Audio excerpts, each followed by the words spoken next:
Boa noite. Abram todos comigo o Santo Livro, na segunda carta de Paulo aos Coríntios, no capítulo 7.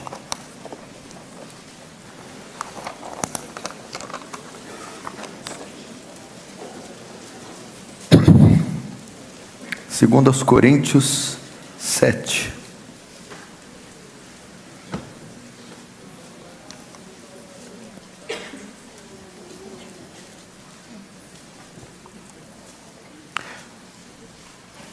Verso 5 diz assim: porque chegando nós à Macedônia, Paulo que está dizendo aqui, nenhum alívio tivemos, pelo contrário, em tudo fomos atribulados, luta por fora, temores por dentro. Outras traduções, por fora combates, por dentro temores. Porém Deus, que conforta os abatidos, nos consolou com a chegada de Tito, e não somente com a sua chegada, mas também pelo conforto que recebeu de vós, referindo-nos à vossa saudade, o vosso pranto e o vosso zelo por mim, aumentando assim o meu regozijo. Somente até aí, deixa aberto, não feche. Feche os olhos mais uma vez. Pai Santo, diante de Ti nos colocamos mais essa noite, cônscios da nossa pequenez, da nossa debilidade, da nossa miserabilidade, da nossa ignorância, Senhor, cônscios da Sua majestade e da Sua glória. Senhor, que todo entusiasmo carnal cesse agora. Senhor, que todo espírito religioso, burocrático, litúrgico, seja todo dissipado.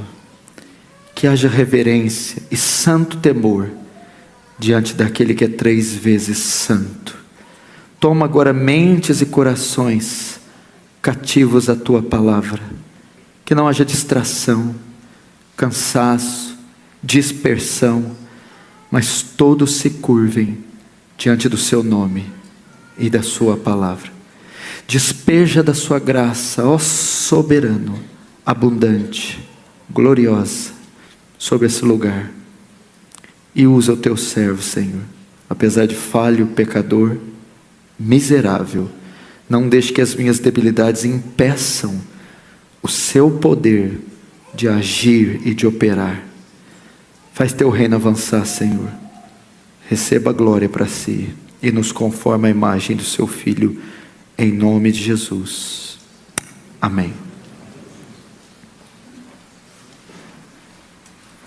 Presta muita atenção aqui no que nós vamos falar.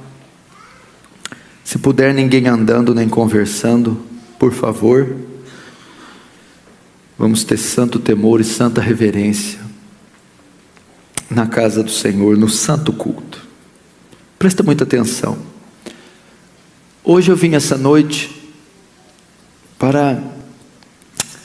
com um espírito bem pastoral, talvez diferente do que você está acostumado, você que acompanha o Defesa do Evangelho e vê as pregações que são postadas, são realmente algumas mensagens enérgicas, duras, agressivas, mas como eu faço em nossa igreja em Franca, tem momentos e dias que eu chamo que são as pregações de pit stop. O que é um pit stop? Esse termo é usado na corrida automobilística, onde os carros são submetidos a dezenas de voltas, e chega um determinado momento que o combustível acaba, o óleo, o pneu se desgasta, e esses carros têm que parar no box para abastecer, fazer uma pequena manutenção. Isso é chamado pit stop. Às vezes nós precisamos de um pit stop. Às vezes a caminhada cristã ela é cheia de obstáculos, lutas, adversidades, combates. Paulo dizia que combateu o bom combate. Paulo diz que a nossa luta, fala de luta, de guerra. E a caminhada cristã é repleta disso, uma longínqua jornada rumo a Canaã, rumo aos céus.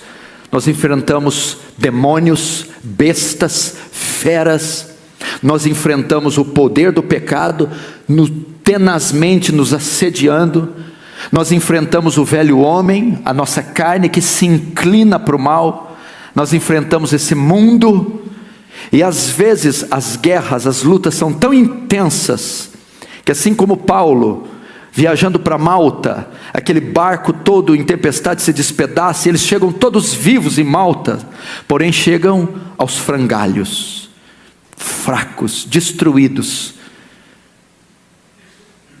E nesse período é necessário fazermos um pit stop.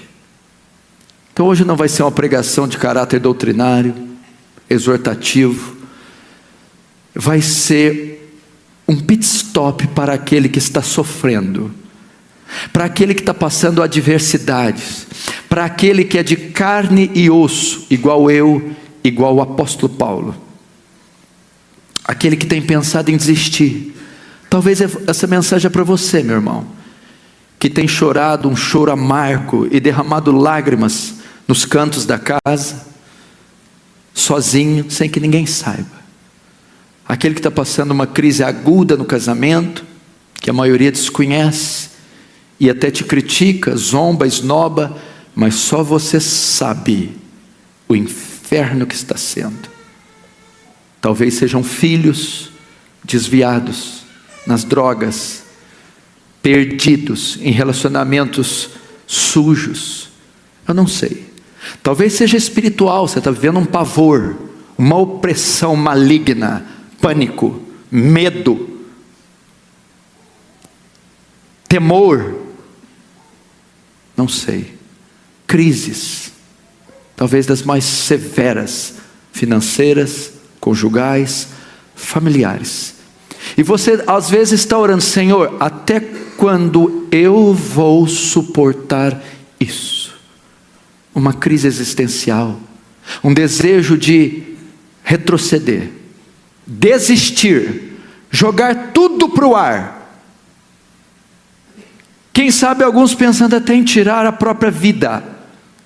O assédio é tão grande, a tentação é tão grande, a crise é tão grande, que você perdeu o controle, está prestes a sucumbir.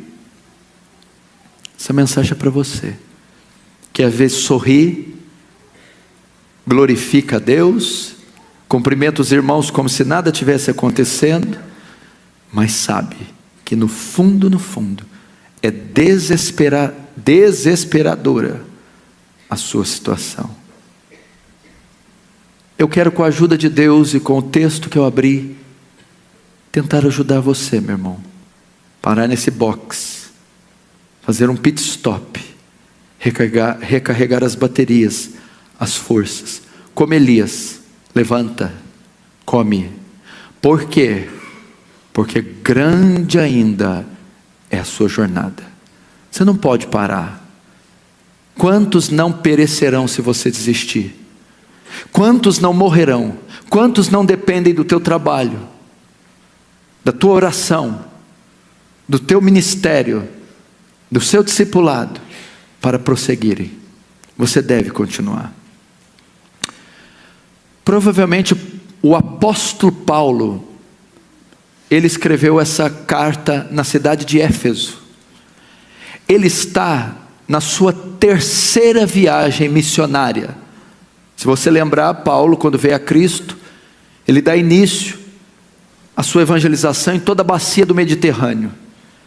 E ele faz as suas chamadas 3 viagens missionárias.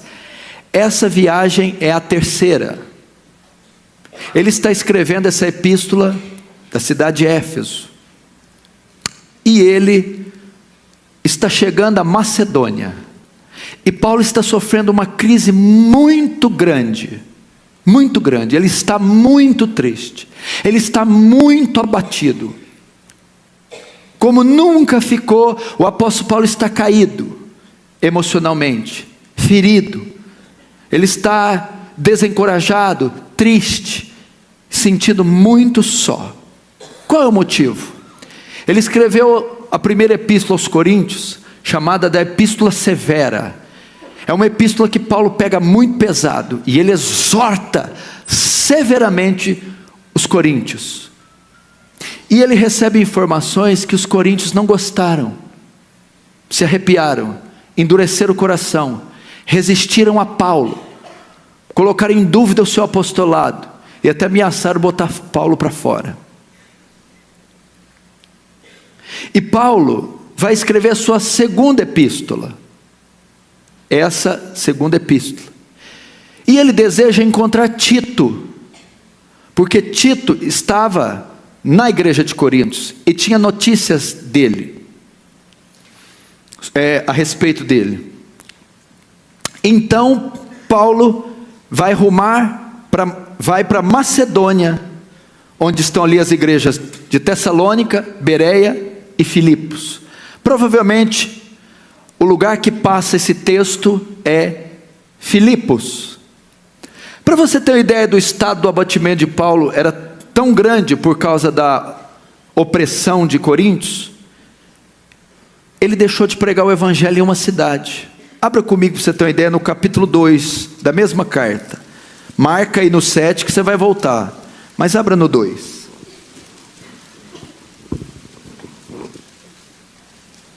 Segundo aos Coríntios 2, verso 12 e 13. Olha só. Ora, quando cheguei a Troade para pregar o evangelho de Cristo, uma porta se me abriu no Senhor.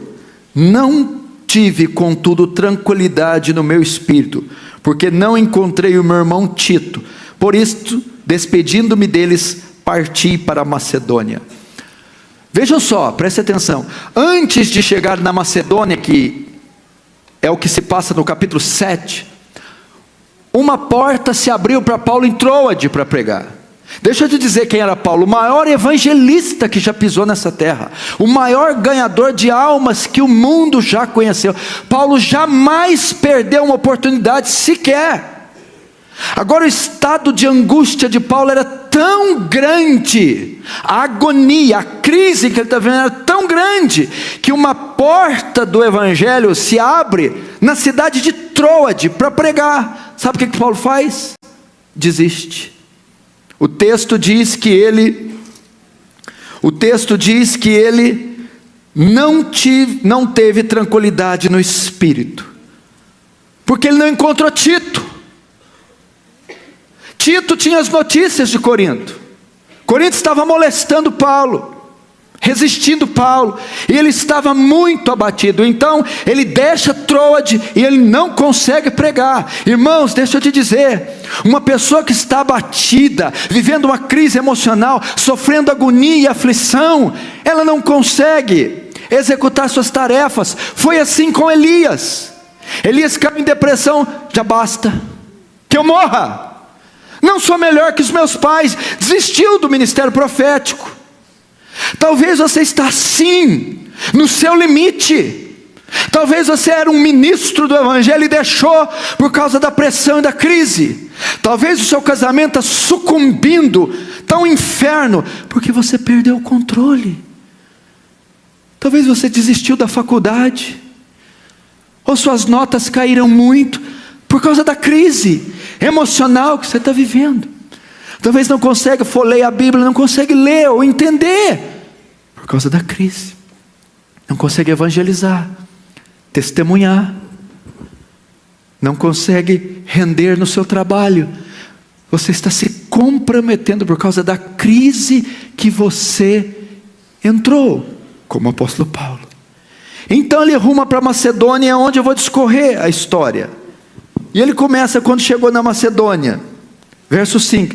Porque chegando a Macedônia, agora o 2 Coríntios 7, verso 5. Porque chegando nós a Macedônia, nenhum alívio tivemos. Pelo contrário, em tudo fomos atribulados. Na versão que eu escolhi, nossa carne não teve repouso algum. Quando chegamos a Macedônia, nossa carne não teve repouso algum. Presta atenção. Paulo já estava nesse estado e chega na Macedônia.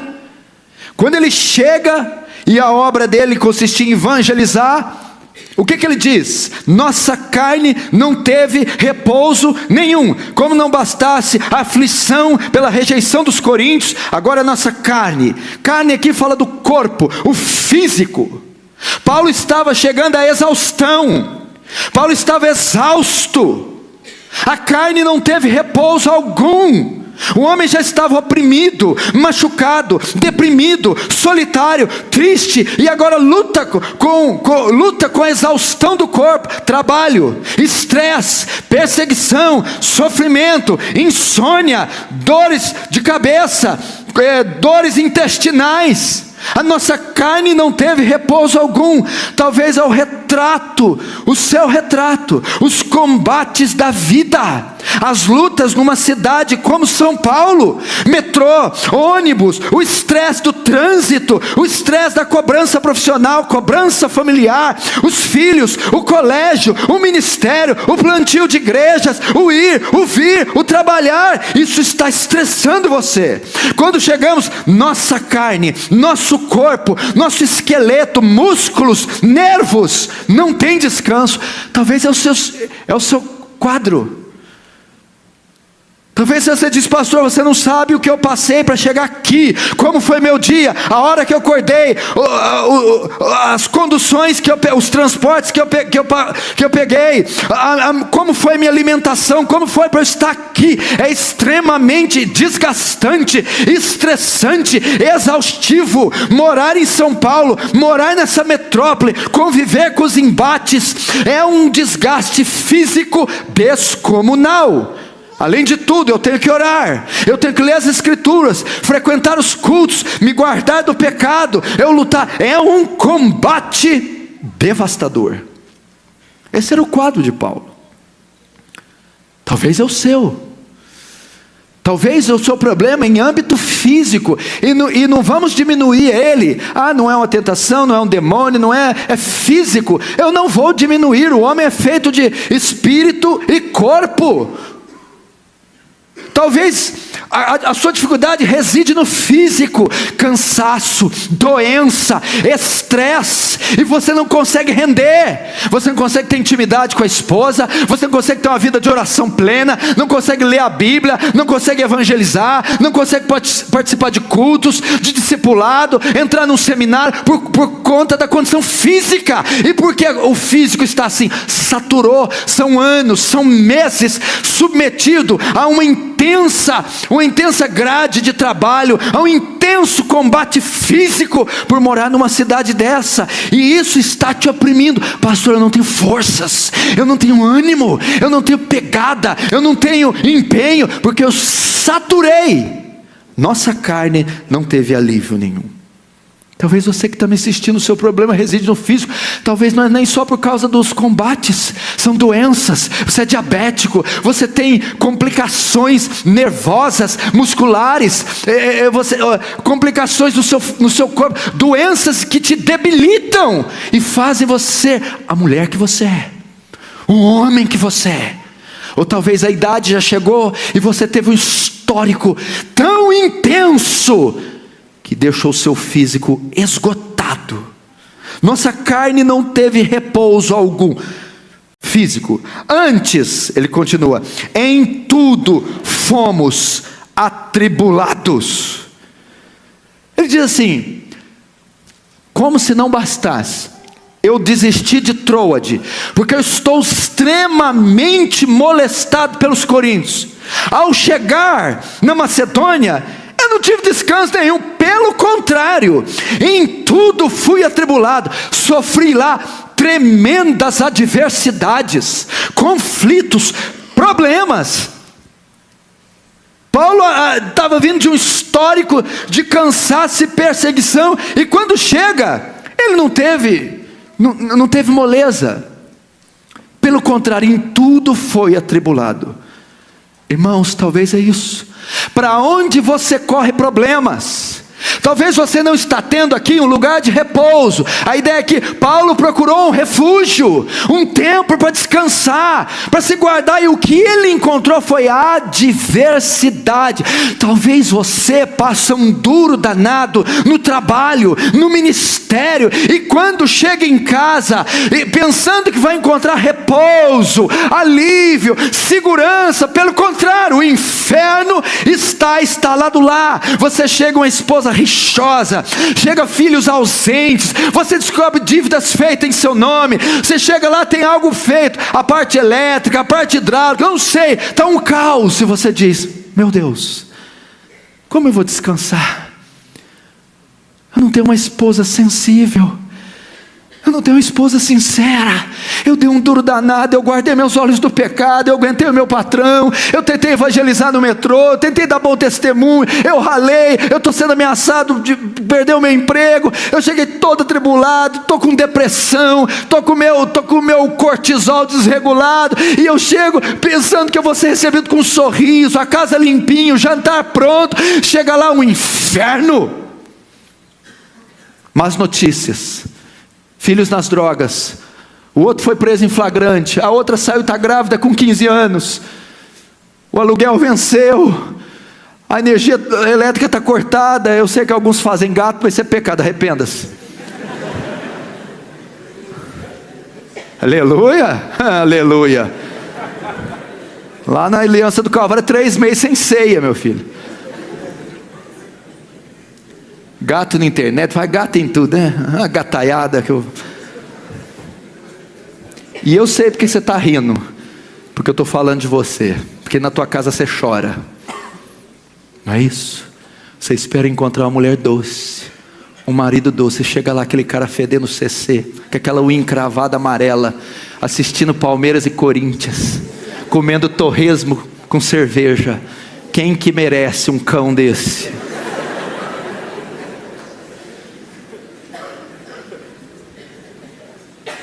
Quem merece? Paulo foi o caso de Paulo, irmão. Talvez é o seu, talvez é algum ministro que não encontra refúgio no seu presbitério, no seu concílio, no seu sínodo. Talvez é um pregador, um homem de Deus, um diácono, um homem santo, que não encontra alguém que o compreende. Lutas. É assim a vida cristã, irmão. É combate para plantar a igreja, é combate para evangelizar, combate para levantar dinheiro, recursos, é combate para pregar o evangelho. E quando você procura o seu quartel-general, o seu campo ali de recarregar as baterias, o que você encontra? Mais tribulação, mais desespero. Esse era o pobre apóstolo Paulo. Antes, em tudo fomos atribulados. Como? Ele vai descrever como eram essas tribulações. Ele vai dizer: por fora combates, ou lutas por fora, por dentro temores. Por fora combates. A ideia de por fora é o quê? Externamente, fisicamente, burocraticamente. Como era? Situação civil, política, social, religiosa, física, a saúde. Por fora, em tudo fomos atribulados. Como? Por fora combates, perseguições. Eu mal cheguei, estão me perseguindo. Olha, esse paroleiro chegou aí, veta ele, impede ele de pregar. Perseguições dos judeus, chamavam de traidor. O traidor chegou, aquele que prega contra a Torá, contra Moisés. Então ele recebeu a forte perseguição dos judeus. Os judaizantes da circuncisão, esses não eram os judeus, eram os que se diziam convertidos, mas obrigavam os cristãos a guardar a lei, a circuncidar. Perseguiram Paulo. Os pagãos também. Por quê? Porque Paulo, onde ele chegava e pregava o evangelho, as pessoas se convertiam, como no caso de Demétrio, o artífice que ganhava lucros fazendo nichos da deusa Diana, estátuas. E quando eles começavam a se converter, essas pessoas paravam de comprar ídolos, imagens, e o comércio mexia. Então os pagãos ficavam furiosos, ímpios, os gentios. Então toda essa turma começou a perseguir a Paulo. Por fora, combates. Talvez você não é assim. Lutas para pagar as contas, combates financeiros, combates familiares, combates com a saúde, lutas externas, lutas com o inimigo, com o patrão truculento, lutas com funcionários desonestos, lutas com dívidas, nome protestado, lutas. Por fora, combates, gente puxando o seu tapete, gente caluniando você, fofocas, querendo trair você, combates por todos os lados, e você não sabe o que acode. Lutas para prestar uma prova para o vestibular, sustentar a casa, trazer mantimento, provisão, lutas de todos os modos e todas as formas, perseguições também, gente que oprime, você está mudando de igreja, você quer ser mais santo do que nós, você é um tal de reformador, e isso, calúnia, difamação, querem você, fizeram motim, conspiram contra você, oprimem você, caluniam você em redes sociais, como por fora combates. Esse era o estado de Paulo. E por dentro temores por dentro. Então imagina, toda essa luta externa, problema com filhos, problema com drogas, problema com conta, com dívida, com sino, com pastorado, com plantar igreja, com missões.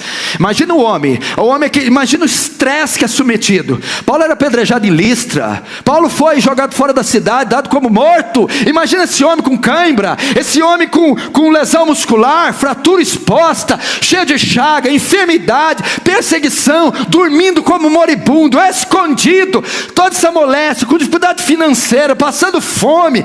Pode ser o retrato seu. E por dentro, temores. Que é isso? Angústia, medo, depressão, pânico, pavor, aflição, a morosidade dos coríntios, o ódio. Imagina como é que fica para a cabeça. Mas eu não sou o apóstolo mais santo, o escolhido, o homem de Deus. Por que ninguém me ama? Por que eles querem minha morte? Por que o Senhor faz isso comigo? Onde está a provisão dEle? Onde estão as promessas? Por que eu larguei tudo para estar aqui e sofro tanto?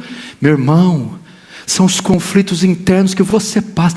Vale a pena tudo isso? Vale a pena largar tudo para ser crente? Vale a pena largar minha igreja que eu vivi tantos anos, mas que está equivocada doutrinariamente, e ir para outra? É assim. Pânico. Será que eu vou conseguir? Será que eu sou salvo? Será que eu vou para o céu? Por que meus filhos fizeram isso? Por que minha esposa não confia em mim? Por que meu marido é assim? Pavor, pânico. Por fora combates, por dentro temores. Talvez você chegou assim. Esse é meu estado, pastor Paulo. Esse é o meu estado. A minha carne não está tendo repouso nenhum. Eu estou exausto. Eu estou doente. Eu estou sofrendo embates. Em tudo fui atribulado. E quando eu procuro um lugar de refúgio, quando eu procuro um sorriso doce, um conselho amigo, uma provisão, tudo que eu encontro é traição. E como ela se desenha, lutas externas, físicas, de todos os lados, e lutas internas. Será que esse não é o seu quadro, meu irmão? Você não entrou aqui assim? Eu estou assim. Por fora estou combatendo, por dentro com temores, prestes a sucumbir, triste, desamparado, sozinho. O que fazer? Note que a maioria das vezes o apóstolo Paulo estava só. Vai se abrir para quem? Ou ele que é o apóstolo? Quem ele vai confiar? Talvez você está assim. Eu não posso me abrir com ninguém, confiar em ninguém. Puxam o meu tapete, apunhalam-me pelas costas, não tenho com quem desabafar, não tenho com quem me curar, não tenho condição financeira. De onde virão os recursos? Como se livrar de tudo isso? Como caminhar mais um passo com essa tonelada, esse fardo nas costas? Remédio para dormir, remédio para acordar, antidepressivos, psicotrópicos. Você vive dopado. Mas há uma saída para você. Há uma solução, e eu quero que você não perca a esperança. Mentiu para você quem te diz que vida cristã é colônia de férias, é prosperidade, riqueza e saúde. Mentira! Jesus diz: no mundo tereis aflições. Muitas são as aflições do justo. O que fazer? Note que Paulo agora continua, e agora vem o alívio. Porém Deus que conforta os abatidos, até aí, mas Deus que consola os abatidos. Meu irmão, deixa eu te dizer, Deus está pronto, sempre disposto a consolar, mas Deus que consola os abatidos. A ideia é essa aqui, meu irmão: eleva os meus olhos para os montes, de onde me virá o socorro? É Paulo parafraseando Davi. Da onde? Dessa inundação de trevas, de perseguições e aflições, daqui do profundo abismo. Salmo 130, de onde me virá o socorro? Então ele responde: o meu socorro vem do Senhor, que fez o céu e a terra. É Deus quem consolará você, é Deus quem livrará você, é Deus quem sustentará. A hora que você tiver prestes a sucumbir, caindo, Ele virá e te erguerá e dirá: não temas, eu sou contigo. Deus que consola. A ideia é: Deus se preocupa com você. Deus está vendo você. Eu não sei quem você é, não sei o que você passa. Eu vejo blocos aqui, 1, 2, 3 e ali em cima, só blocos. Deus vê corações, indivíduos, a sua história Ele sabe, a sua, sabe tudo que você passou em 2017, tudo que você enfrenta, sabe como é que está a gaveta daquele armário, a despensa, a geladeira, a conta bancária, o casamento, os filhos, as veias, as artérias, os neurônios, cada partícula da sua vida.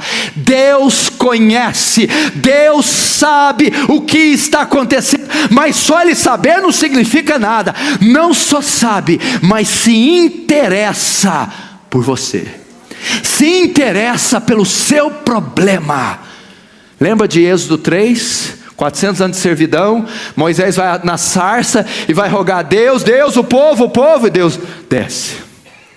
Eu tenho visto a aflição do meu povo, porque eu vi os seus clamores e senti as suas dores. Você viu os verbos?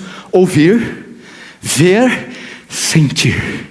Deus vê você, não importa o buraco que você está, meu filho, aonde você trabalha, no túnel do Instituto Butantan, eu não sei aonde você está, o buraco que for, Deus vê você. Não importa onde você ora, a hora que você ora, se é uma oraçãozinha tímida, mirrada, se é no metrô, se é num bairro de periferia, aonde você levantar sua voz em oração, Deus ouve você. E agora, nas gavetas mais íntimas do seu ser, as dores mais íntimas, mais agudas, as feridas mais íntimas, de traição, de derrota, de frustração, Deus sente suas dores. Ele sente você. Você quer ver a prova disso? Hebreus 4. Nós não temos um sumo sacerdote que não possa se compadecer das nossas debilidades, mais um que em tudo foi tentado a nossa semelhança, porém sem pecado. Deus está sentindo. Como é que está seu coração agora? O Senhor está aí, cada batida controlada, vista por Deus. Quem é você para mim? Para mim você não é nada, eu não conheço. Para Deus, Ele conhece toda a sua história, sua gestação, sua gravidez, o seu parto, seus primeiros anos, os livramentos, as coisas que você passou. Só Deus sabe o que você passou para estar aqui sentado hoje. E eu vou te dizer, Salmo 139, o Senhor conhecia todos os meus dias, sem que nenhum deles houvesse sido escrito. O Senhor está com você. Você não está aqui diante de uma entidade vingativa, iracunda, bufando pelas narizes, que ia mandar todo mundo para o inferno. Quem está aqui é um pai amoroso, que ama os seus filhos. Só quem é filho, diga amém. Amém. Mas Deus, que consola os abatidos, o que Ele fez? Nos consolou com a vinda de Tito. Escute que coisa tremenda. Vamos lá. Paulo precisava ser consolado e Deus o consolou.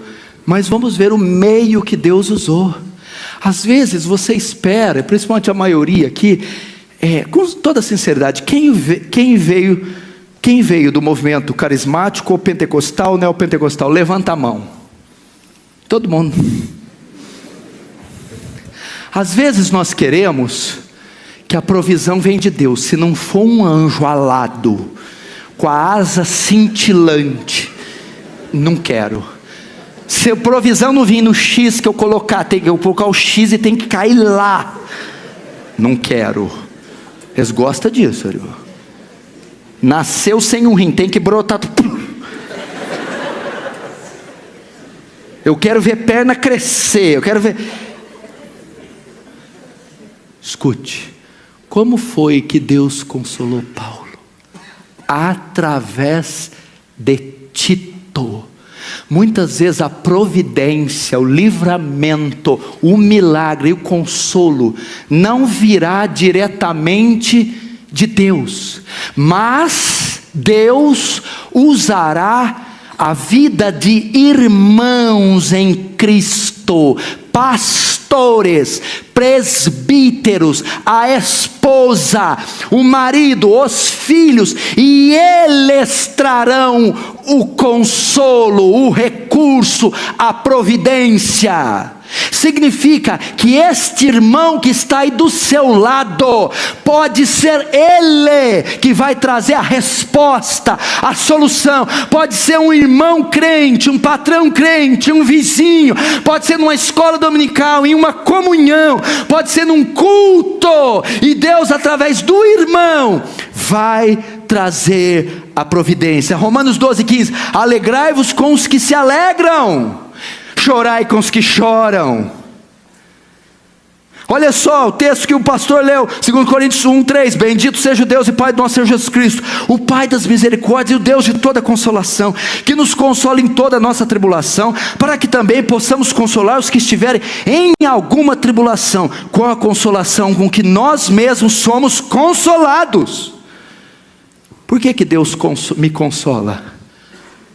Porque eu estou em tribulação, e Ele me consola em toda a minha tribulação, para que eu possa consolar todos aqueles que tiverem em alguma tribulação. Agora o que eu aprendo aqui? Presta atenção. Se Deus, para consolar Paulo, usou um irmão, e muitas vezes a provisão, o consolo, o milagre vem através de irmão, se vocês não cumprirem o koinonia, vocês serão impedidos disso. O que é o koinonia? Atos 2:42 em diante, quando o Espírito Santo é derramado, e dizia: e todos perseveravam unânimes na doutrina dos apóstolos, na oração, no partir do pão e na comunhão, koinonia, relacionamento social. Não existe crente carreira solo. Você precisa se unir a um corpo, você precisa estar debaixo da autoridade de um pastor, você precisa participar da Santa Ceia, você precisa da oração do irmão, do consolo do irmão, do conselho do irmão, da correção do irmão. Eu sei que é muito difícil executar isso na cidade de São Paulo, porém não é impossível. Irmão, às vezes o testemunho do seu amigo de igreja, do seu irmão em Cristo, é a chave para o seu problema. Talvez a intercessão do seu irmão, o qual você compartilhou a sua dor, Deus vai livrar você em resposta à oração do irmão. Talvez é no dia de Santa Ceia, você se ligou a uma igreja bíblica, você está sob a autoridade do pastor, e naquele dia você se conserta com Deus, se arrepende, e volta à comunhão, e volta a celebrar a ceia, e ali a cura brota. E você não está vendo, está aí na carreira solo se achando. Deus usou Tito. O consolo vem de Deus através de pessoas. Notícias de Tito a respeito de Corinto. Agora vamos ver como ele consolou. Veja 7, verso 7. 2 Coríntios 7, 7.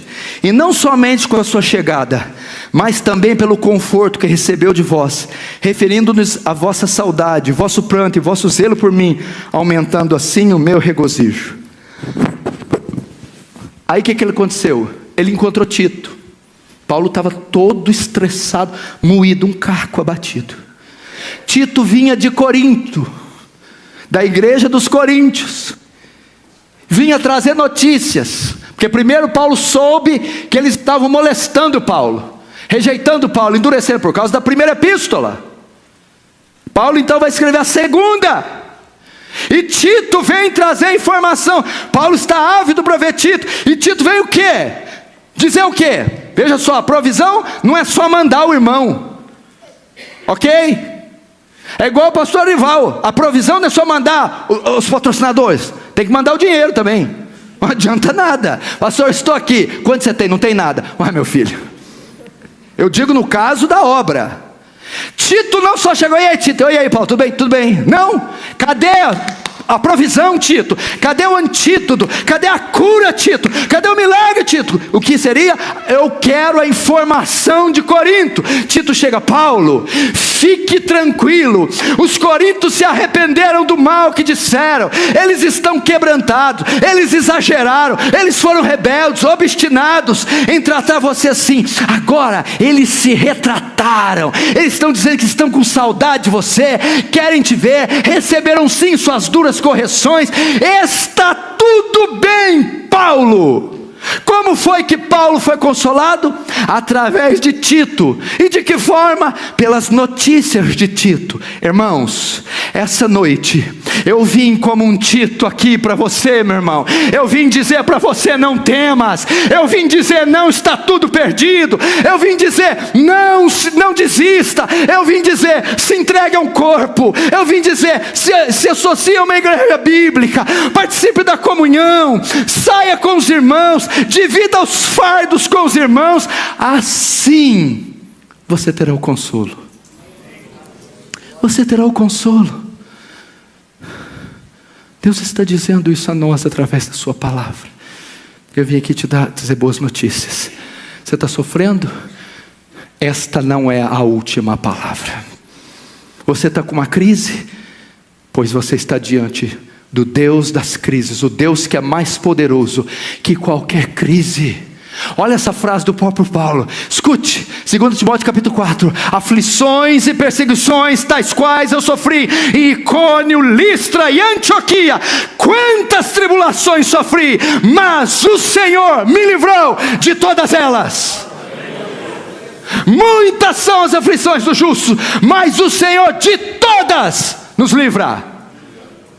Não é assim? No mundo tereis aflições, mas tem de bom ânimo, tem de bom ânimo, tem de bom ânimo. O que Jesus está dizendo? Erga-se, levante-se, não recue, não volte, porque eu venci o mundo. Mas e daí que o Senhor venceu o mundo? Vós vencereis.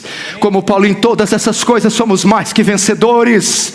Oh, meu irmão, posso todas as coisas naquele que me fortalece. Sei ter em abundância, sei estar abatido, em tudo tenho sido instruído, tanto a ter fome quanto a ter abundância, tanto a ter fartura como a padecer necessidade. Então posso todas as coisas naquele que me fortalece.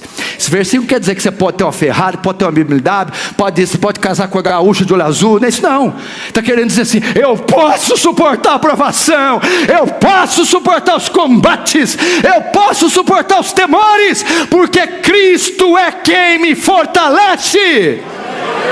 Meu irmão, você entrou aqui abatido, desencorajado, triste. Eu vou dizer: Cristo te fortalece. O Senhor está aqui para te fortalecer, te erguer, te estender a mão. I have good news for you. Tenho boas notícias para você. Eu, como um Tito, irmão. Talvez seja esse irmão, dá uma olhada, vê se você tem cara de Tito. Ô Tita.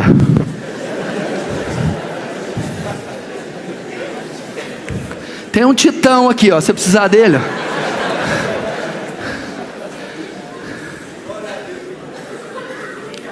É assim que Deus consola os irmãos. Agora eu termino com essa aqui. Escuta esta, pastor. Como que Deus consola os abatidos? Paulo está lá, borocochô. Deus envia Tito. Como que Tito consola? Com a boa notícia. Nós todos um dia estávamos oprimidos pelo pecado, destruídos pelas trevas, não tínhamos nenhuma chance. Querido, você tinha uma sentença de morte e você ia ser engolido pelo inferno. Se você andava segundo o príncipe da potestade do ar, do espírito que opera agora nos filhos da obediência. Mas 2000 anos atrás, dos céus, Deus envia o Tito celestial. E o que ele trouxe? A boa notícia, o Evangelion, a boa nova, que Deus amou o mundo de tal maneira, que deu seu Filho unigênito, para que todos que estão aqui ou me veem, não pereçam, mas tenham a vida eterna. Jesus Cristo é o Tito, e Ele tem boas notícias de redenção, perdão, reconciliação, adoção, justificação, santificação, glorificação nos céus. Vamos repetir esse lindo versículo comigo? Vai. Porque Deus amou o mundo de tal maneira, mais forte, que deu seu Filho unigênito, para que todo aquele que nele crê não pereça, mas tenha a vida eterna.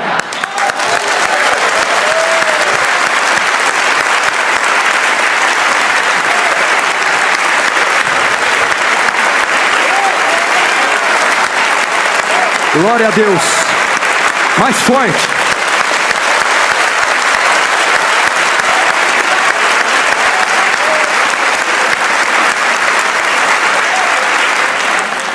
Se essa boa notícia não servir para curar você, filho, só Bezetacil. Essa é a boa notícia. Agora vamos aproveitar a euforia, irmãos. Pastor Erival não está brincando. Essa cidade é um inferno, irmão. Ela precisa de uma igreja bíblica. Olha isso aqui, hein? Tem uma meia dúzia de gente. Tem 13 milhões de almas. E impérios dos mais hereges aqui, irmão.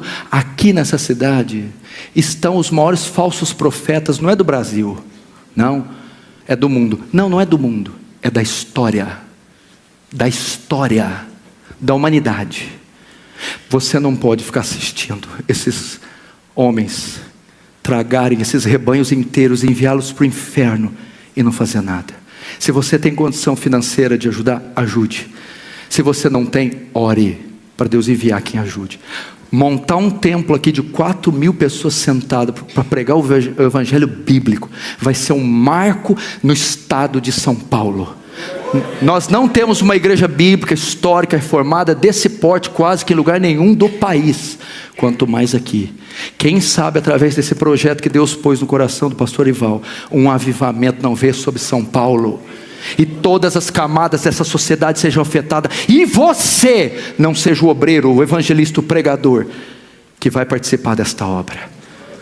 Compre essa batalha, compre esse projeto, nem que for de joelhos. Amém? Feche os seus olhos, vamos orar. Se você está em família, dê as mãos, abrace esposa, filhos, marido. Senhor Jesus, Muito obrigado pelo consolo que trouxe aos irmãos. O Tito celestial desceu dos céus para trazer a boa nova de salvação. Não temas, eu sou contigo. Todo aquele que está sofrendo, desamparado, angustiado, passando coisas que a maioria desconhece, estende a tua mão e toca no ponto nevrálgico do problema. Mostra para esse homem, essa mulher, esse jovem, a tua fidelidade, e que aqueles que depositam em ti a fé e a esperança não serão confundidos. Em nome de Jesus. Amém.